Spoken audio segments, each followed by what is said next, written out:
Onde eu estava antes de ter nascido? Ou para onde vou depois de ter morrido? Essa eu acho que é a questão que cerca a humanidade desde que ela se conhece por tal. E é essa pergunta que Philippe Elberman quer responder pra gente aqui no livro Experiências de Quase Morte e o Dom da Vida. O Philippe Berman é um estudioso de filosofia e religião comparada na Califórnia e ele tem um projeto de estudo da crença contemporânea. Através desse projeto ele conseguiu uma pesquisa aí, coletando mais de 500 horas de entrevistas com norte-americanos que passaram por experiências de quase morte. E aqui, dessas 500 horas, né, de todas essas pessoas que foram entrevistadas, pelo menos uma de cada 20 pessoas já tiveram esse tipo de experiência. São pessoas de todos os gêneros e classes sociais, desde grandes sacerdotes da Ku Klux Klan, fazendeiros, donas de casa, investidores da bolsa, monges, enfim, todo mundo tinha uma história ali para contar. Bom, para ser sincera, eu sou da área da saúde e eu tenho a minha visão baseada na área da saúde sobre isso, mas também gosto de estudar espiritualidade, tenho minha crença ali, né, tenho um pezinho em coisas esotéricas, tá? Obviamente, todos os esforços científicos em tentar explicar esse fenômeno fracassaram. Tanto é que muitos dizem que essas pessoas estariam sob o efeito de alucinação, ou que isso seja o resultado de uma privação de oxigênio, ou uma tensão psicológica, ou meramente um sonho de satisfação dos desejos das almas aflitas. As explicações farmacológicas são que as EQM são acionadas pelos anestésicos dados aos pacientes nos hospitais. Uma outra teoria popular é de base neurológica, sustentando que essas experiências são causadas por padrões neurais de descarga elétrica criados no lobo temporal do cérebro. E aí condiz com o que a gente escuta, né? Tem relatos aqui que a pessoa diz: minha dor era tão grande que eu não tinha certeza se aguentaria. E realmente, quando a gente passa por uma situação dessa, o nosso cérebro tenta desligar para que você não sofra aquele trauma, aquela dor, não sinta aquela dor mais do que você poderia suportar, o seu corpo físico. O fato é que reconhecer a importância e entender o significado da morte é um aspecto que ronda em todas as culturas. Temos até um trecho aqui dizendo que a filosofia nada mais é do que a arte de preparar-se para a morte. Olha que intenso isso. Aí existem teorias das mais diversas, né? Porque a gente tem religiões diferentes, tem pontos de vista diferentes do cristianismo, do budismo, do judaísmo, o Buda, o Deus, Zé, Jesus, Lao Tse, enfim. Eu quis pegar a Bíblia para mostrar para vocês, porque em vários momentos aqui do livro, todos esses entrevistados relatam a mesma coisa, que Deus é uno, é um só, não existe várias religiões, e sim uma única. O próprio Deus, quando veio, né, quando Jesus veio à Terra, ele instituiu uma única religião, a gente que foi se separando. E aqui ele fala, ó, a diversidade de dons, mas um só Espírito. Os ministérios são diversos, mas um só é o Senhor. Há também diversas operações, mas é o mesmo Deus que opera tudo em todos. Parte interessante também desses relatos é que a maioria das pessoas sente medo da morte porque acha que é algo dolorido. Mas não é. Nenhuma das experiências aqui citam que sentiram dor, tá? Mas sim o contrário, que elas realmente sentiram uma sensação de paz, né? Assim como está dito no livro tibetano dos mortos, se há alguma dor na morte, ela vem do medo. Um medo do desconhecido, uma falta de estar preparado para morrer. Se o corpo está em dor, ela vem do apego à vida, de se segurar estreitamente algo que está escorregando das nossas mãos. Muito doido pensar em tudo isso, né? Esse livro assim me fez refletir de várias maneiras. A minha base, então, de vida, de espiritualidade, fui batizada na católica, então desde criança esse é o meu ponto de vista, que me foi apresentado agora, que eu tô conhecendo outras coisas, né? Tô me desvinculando um pouco da igreja. E aqui a gente tem um relato de uma mulher católica que depois da experiência se tornou budista. E ela fala aqui o porquê, ó. A morte, do ponto de vista de um católico, resume-se em você ou ir para o céu ou ir para o inferno, certo?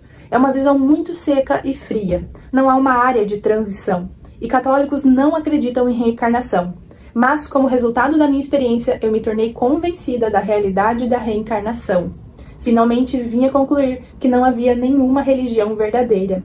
Descobri, no entanto, que de todas as religiões com que travei conhecimento, o budismo faz mais sentido para mim.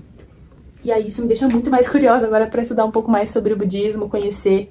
Você pode lê-lo mesmo sem acreditar nas experiências de quase morte. Elas vão tentar te convencer.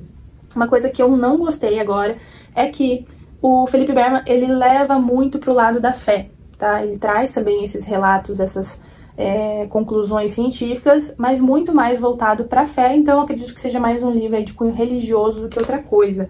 Olha, ele tá catalogado como aspectos religiosos, então provavelmente, né? Vou só passar por cima aqui dos pontos, porque eu anotei muita coisa, tá? No livro a gente fala, então, desse Deus do universo, que é um só. Temos também o ponto de vista de várias religiões diferentes, diferenças entre experiências de quase morte clássicas e experiências de quase morte místicas. A diferença aí, resumindo bem pra vocês, é que as clássicas a gente apaga e volta. E a mística não, a gente tem mais ou menos que um sonho acordado, tá? Acho que muita gente já deve ter sentido algo do tipo. Temos também a definição dos estágios da morte. Então a gente passa por um período primeiro de resistência, revisão de vida e depois transcendência. Todas essas experiências aqui que foram relatadas têm pontos em comum. E eu anotei aqui a maioria delas, tá? Sabe aquelas imagens que a gente tem de filmes? Que a pessoa tá entrando por um túnel e tem uma luz lá no fundo? Isso foi relatado aqui. Mas essas são imagens raras, tá? Só 10% das pessoas entrevistadas tiveram essa viagem por um túnel. Tem testes de provação também, eu achei super legal isso aqui, então meio que era uma gincana que a pessoa passava ali pra conseguir chegar ao céu, pra ela, né, qualquer que seja a definição dela de céu. E também a gente tem aquela visão dos filmes, tipo aquele filme de Natal, acho que é o The Christmas Carol, que vem o espírito do passado, do presente, do futuro, e aí você faz aquela revisão de vida, é basicamente aquilo lá. Só que eu notei também algumas diferenças e curiosidades, olha só que interessante. Existem experiências negativas, tá? Existem pessoas que foram pra lá e não gostaram de ir, e outras, a maioria delas, foi e gostaria de ficar, mas aqueles seres falaram pra ela, não está na sua hora, você vai ter que voltar agora, e pum, voltaram pra Terra.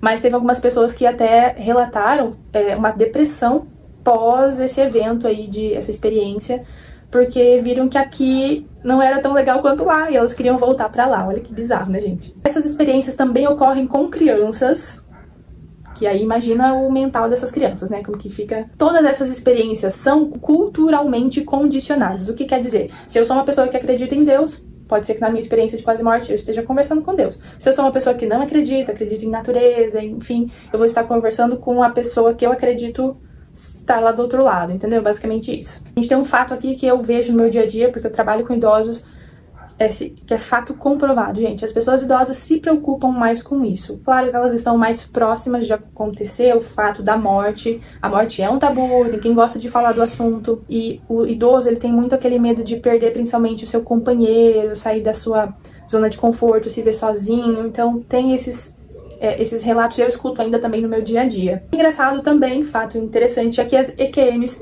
não são mais frequentes hoje, tão frequentes quanto eram no passado. Aqui a gente tem relatos lá dos anos 500 depois de Cristo, sabe, assim, muito longínquos, as pessoas viam anjos caídos, com asas, com chifres, enfim, e aí as EQMs foram mudando ao longo do tempo e hoje em dia já são um pouco mais raras. Aqui ele vai falar também dos diferentes pontos de vista do inferno nas religiões, né? Tanto que ele fala de Deus, de céu, ele fala também do inferno, que cada religião acredita ser. Outra curiosidade é que as mães têm mais resistência em morrer, isso que eu fiquei chocada. Tem um relato de uma mãe que, quando estava lá do outro lado, ela conseguia ver as filhas ali ao redor do leito dela, do hospital, e ela pensava, não, eu não posso ir agora, eu tenho as minhas filhas ali pra cuidar ainda, que dependem de mim, eu preciso voltar. E essa resistência dela de ir embora fez com que ela voltasse pro corpo. Mães, então, são mais resistentes. Mães são foda, né?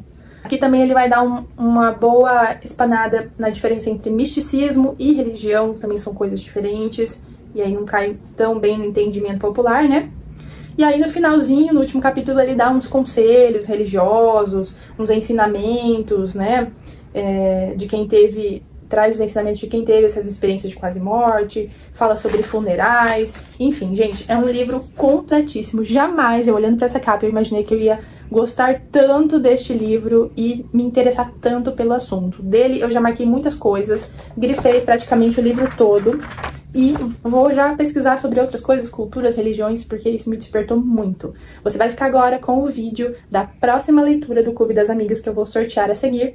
Um beijo e até o próximo vídeo do canal. Tchau! Gente, peguei mais um pacotinho aqui. Esse é o pacotinho da Dai. Eu não sei se ela deixou cartinha, tá? Vamos abrir outra vez. Outra embalagem com a carta aqui na frente. Olá, querida! Tem que ler nesse tom de voz. Não tem muito segredo. Acho que você gostaria de ler esse livro, pois estava na sua lista de mais desejados do momento. Gente, tenho medo disso.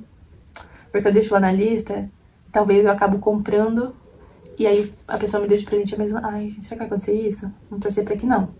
Obrigada por me escolher para participar das suas doideiras. Aproveite a leitura. Ai, tão bom ter amigas que topam as nossas maluquices, né, gente? Eu vou guardar essa cartinha com muito amor e carinho, se eu conseguir tirar ela daqui, né, Dai? Nossa, que ela passou uma cola aqui, ó. Terrível. É um livro que eu já comprei. Meu Deus, não acredito. Comprei, mas não li ainda, Dai. Eu vou ler agora. Gente, é a edição dos Templários. A Lenda e o Legado dos Guerreiros de Deus. Ele tava mesmo na minha lista, e é um livro que eu quero muito ler, porque eu tô lendo agora a Bíblia, né, de cabo a rabo. E é uma história que envolve muitos mitos, mas que realmente existiu, né, uma ordem de cavaleiros templários que lutavam a favor da igreja na primeira cruzada, né, era para proteger os peregrinos cristãos na Terra Santa. Só que com o tempo eles se tornaram uma organização de grande influência, de assassinos.